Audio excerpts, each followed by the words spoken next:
A released WWE Stars AEW debut is teased during Dynamite. Winter is coming. Plus, we have an update on an injured NXT star, and Hook beats CM Punk. Kind of. We'll get to it in the wrestling news right now. Dynamite Winter is Coming happened last night. We'll get to the big talking point from that show in just a moment, but another arguably equally big talking point is the possible teasing of a former WWE star. So it's been about 10 minutes since AEW hyped a surprise debut, so I feel like it's time to do one again. It was last night on Dynamite TE that Adam Cole, holding a wrapped Christmas gift, led a backstage segment with the Young Bucks and Bobby Fish, and he promised on the Christmas edition of AEW Dynamite he was going to give the best Christmas present that you could ever ask for. Now that's a nice sentiment in itself, and it gets the hype train turning. But as he was saying that, Kyle O'Reilly was on Twitter sharing a gif from the movie Seven, the scene in particular with Brad Pitt shouting, "What's in the box?" And Adam Cole was holding a box. Andrew, have we put 2 and 2 together here and got a weird hand gesture? I think in the box we've just got a severed head, Tom. Like in the film. No, I mean this all times together so perfectly. Out of the two, like Johnny Gargano and Gargano, just saying it like William Regal there, Johnny Gargano and Kyle O'Reilly.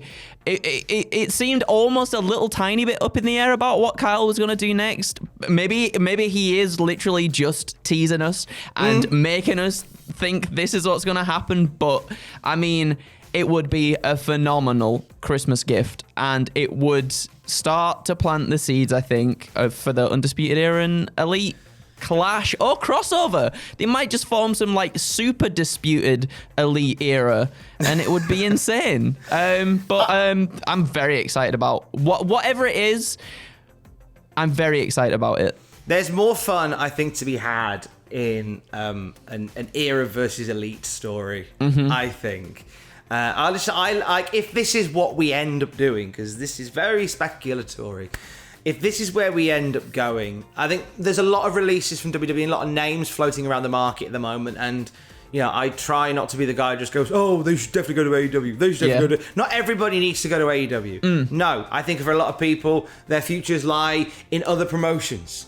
But Kyle O'Reilly, I think definitely there's something in AEW for him, and that something is Adam Cole.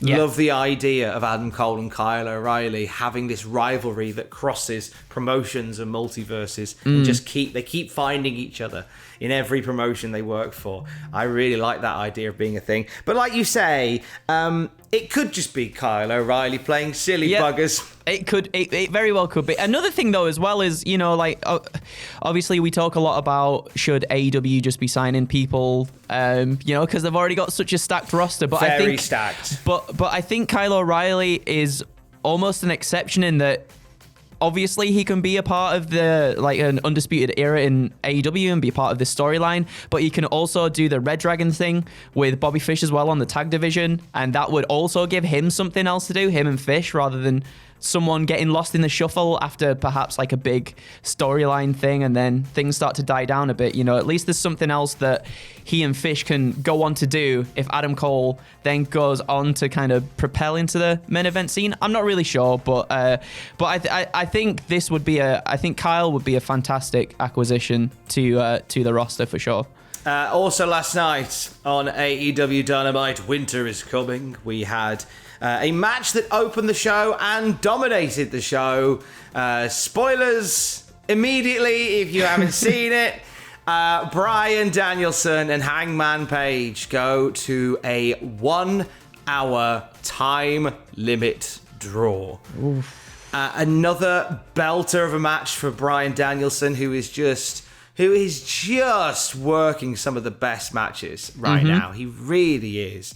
The opinion on the finish will... the majority that I see, people love the match and forgave the finish. there is a small minority I see, and they'll probably be amongst that in the comments on this video today, including Ryan Anderson. How are you doing, mate? Merry Christmas. Thanks for watching again. But I think that the general consensus being the match was great and the finish could be forgiven for it. I don't know whether, being the better obscure company, whether going to a time limit draw with Bryan Danielson twice in such a short amount of time is too often being objective. But it goes without saying the match was excellent.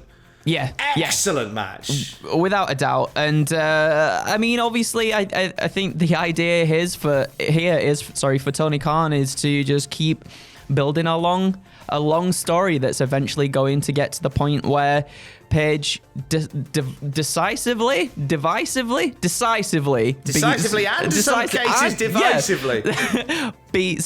beats Bryan Danielson, and then becomes, he's the top baby face of the company and everything that he already is, just to solidify that fact. And I'm happy with that. I'm happy knowing that that's probably where we're gonna go down the road, because more matches with those two, yes please, just yes please. We got an hour. That could potentially just be a taster of what's to come later on down the line, and it was so good.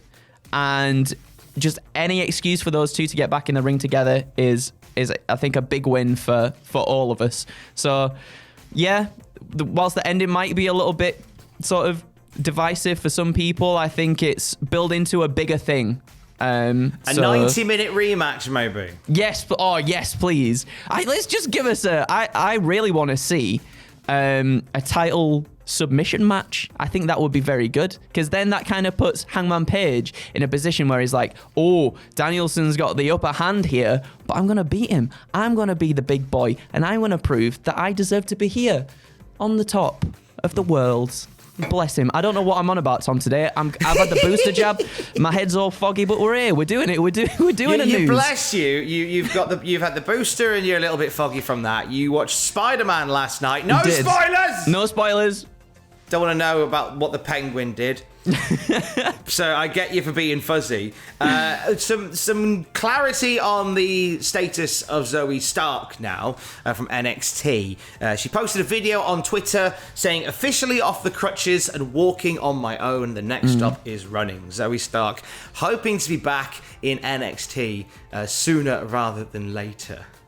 We like Zoe Stark, don't we? Yeah, we really do. And, she unfortunately injured herself at Halloween Havoc, and I felt like up to that point that she injured herself, she was on a fantastic run, teaming with Io Shirai, which is such a good thing for, I think, anybody that just comes into NXT. It was very much propelled in sort of like the higher spots in the women's division, and was really making a fantastic name for herself and having really good matches too. And unfortunately, that seemed to be a little bit of a theme last year and this year for a lot of people in NXT, is they start climbing up the ladder, and then unfortunately injuries and things happen. But yeah, hopefully she gets better very, very soon. It looks like she's on her way there now, at least, and I can't wait to see her back in that main event spot. Just coming through now on my phone, I thought we'll give this a mention whilst we're rolling with it. Thank you to Aidan Gibbons, our news hound, who has sent this through as we're doing the news video. New Japan have announced the full card for Night 1 of Wrestle Kingdom 16. Ooh. Should we have a little go through it? Yeah, let's have a little look. Let's do a little looky through the card of Wrestle Kingdom Night 1. We're going to see Yo versus Sho. In a singles match one-on-one. We'll see Rocky Romero, Taguchi, and Hiroshi Tanahashi taking on Bullet Club members Kenta, Taiji Ishimori, and El Fantasmo. Wow. Los Incongranables de Japón, Sanada, Bushi, and Naito taking on Jeff Cobb, Will Ospreay, and the Great O'Khan in a six-man. Shibata is having a match on Night 1 with an opponent yet to be determined. Lots of eyes on the return of Shibata here, who looked like he would never return to wrestling at all after a terrible head injury, but he is back. And an opponent and rules yet to be determined. The Never Openweight Championship on the line. Tomohiro Ishii taking on Evil. Ooh, big beefy boys. Someone calm Sam Driver down. The IWGP Junior Heavyweight Championship, El Desperado versus Takahashi. That'll be a fun little encounter. That will be. And of course, that main event we already know, the IWGP World Heavyweight title, Shingo Tagaki versus Kazuchika Okada.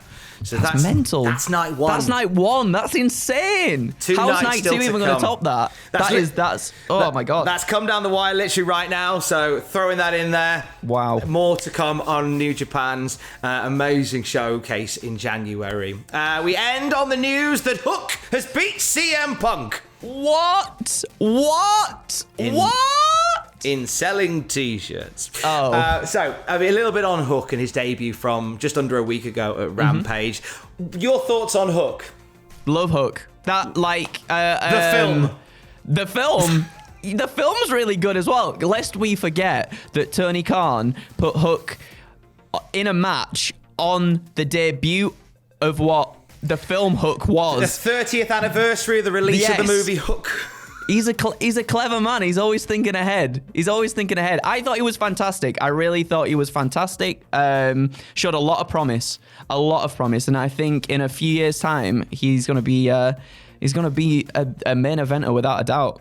The last time I was this pumped for the return the last time I was this pumped for seeing Hook in wrestling was the return of Backlash.